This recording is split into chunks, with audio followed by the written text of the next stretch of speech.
Assalamualaikum, hai gue Tika. Kali ini gue ngajak teman-teman untuk nge-review kira-kira kalimat mana ya yang lebih enak yang kita bisa gunain di dalam setiap harinya kita nih, yang lebih mengandung kalimat yang lebih membahagiakan lawan bicara kita, yang pastinya juga nanti feedbacknya bakal balik ke diri kita lagi kalau kita menyebarkan sesuatu yang positif, ya kan? Tonton tau gak sih, kadang-kadang kita tuh suka gak sadar loh di dalam keseharian kita tuh ternyata kita bisa aja nyakitin hati, membuat yang lainnya gak nyaman, bete, ataupun sampai meninggalkan luka. Karena kalimat yang kita pilih tuh kadang-kadang tanpa sengaja tuh gak enak pas kita sampein ke orang lain. Ya gitu, karena kadang-kadang pemilihan kosakata itu penting banget, yang sebenarnya maknanya sama tapi dalam cara penyampaian dan pemilihan kata-katanya berbeda, bisa jadi beda diterimanya. Yang paling pertama, contoh paling gampangnya adalah pasti teman-teman udah pernah dengar juga, adalah maaf dan terima kasih. Saat kita udah membuat orang lain menunggu kita, kalau kita ucapkan maaf, contohnya kayak gini, maaf ya udah membuat menunggu, atau maaf ya udah nunggu, sama terima kasih udah nunggu aku, enakan yang mana kira-kira?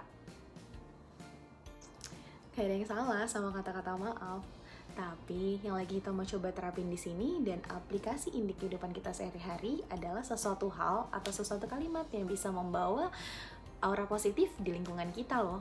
Misalnya saat kamu ngomong terima kasih udah nunggu aku, secara gak langsung kamu lagi memberikan penghargaan atau apresiasi loh ke dia karena dia udah nunggu kamu.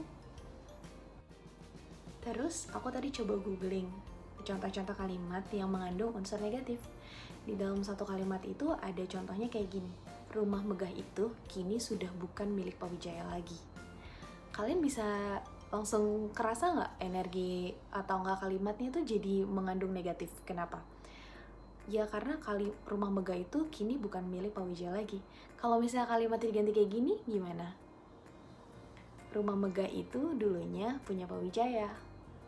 Jadi ada prestasi bahwa Pak Wijaya pernah punya rumah yang mewah dan megah.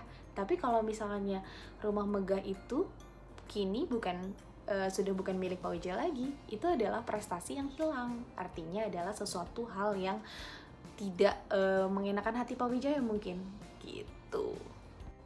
Nah, ada lagi nih, yang ini paling deket sama contoh keseharian kita. Misalnya saat teman kamu lagi membicarakan atau menceritakan sebuah kebahagiaan versinya dia.